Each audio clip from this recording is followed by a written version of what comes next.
अनुहारमा भने सोचेर बोल्नुपर्छ त्यो ठाउँमा बुझ्नुभयो नि बोल्दा पनि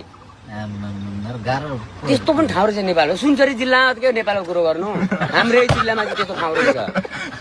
सुनसरी जिल्लामै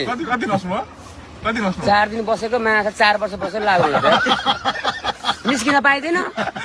होइन निरञ्जन त्यो स्कुलबाट बाहिर निस्किन पाइँदैन राति पनि सबै वाल हेर्नु पर्यो बा बम फ्याल्दिन्छन् कि बा हान्छन् कि चिया दोकानमा गयो बोल्दाखेरि ठिक्क बोल्यो थपक्क खाएर निस्किहाल्नु पर्यो बेलुका त झन् हिँड्नै पाइँदैन सशस्त्र आर्मी पनि थिए नि भएर के गर्नु त्यस्तो हाम्रो गाउँमा हिँड्यो नि कस्तो पनि एकपल्ट लफडा पनि भइहाल्यो परिहाल्यो हाना एसपी साहबलाई त ढकल्दा बाहिर बल खेला थालिदिँदा हाले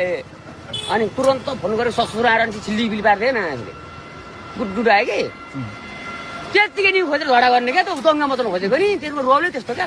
ठाउँ फेरि हेर्दाखेरि चाहिँ मर्ना आडे यस्तो ल्याखुरे केही गर्दैन जस्तो हुने कि गर्नु पर्यो भने फेरि साफै भनेको नि भन्दैछु त खै लगिदिएको होइन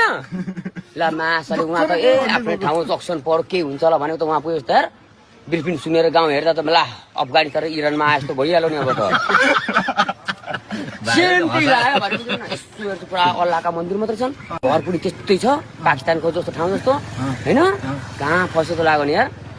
4 रात मजाले सुत्दा पनि सुत्दैन एक डर दोस्रोको खटाइ त्यसो कुरो अब त्यही त हो नि समाज त्यही हुल कस्तो हुने अब निर्वाचन भन मेन गेटमा राख्थे फेरि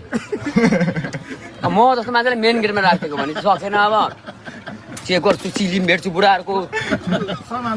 चिलिम पनि भेट्छु माछाले चक्कु सबै छ कता निकाल्नु त पुरा आँखा बोलेर चाहिँ माछा मोबाइल बाहिर राखेको के चेक गर्छस् भन्छ फेरि त्यही बुढो फेरि उल्टै होइन हजुर मेरो काम हो भने त्यो काम हामी के यो गर्न आएको भने उल्टै नि खोज्दैन क्या तिनीहरू त त्यस्तो ठाउँमा फर्केर आइए त साइकलले बिस्तारै हिँड्दै त मातेको र चिया खान गएको ठ्यास्सा हान्दियो होइन मलाई नै हानो दुईजना गएको सरी भन्छ होला त भनेको त माछा उल्टै अब त्यहाँ त तुना आँखा बोल्नु हेर्छ माछा ल यसो फर्केर सबै मुस्लिम मात्रै फेरि बाटोमा बसेका अनि सरी है मैले नि गल्ती गरेँ म हिँड्ने मिस्टेक भयो भनेर हिँडेँ अब माछा बस्नु परेन यत्रो चिया टाप क्यामतिर यत्रो चिया खानु हो त्यहाँ सब हेर्छ फेरि बक्कु लाग्छ काँच जस्तो दिन्छ हामीलाई थाहा छ नि अलग्गै छुट्टिने पहिचाने अर्को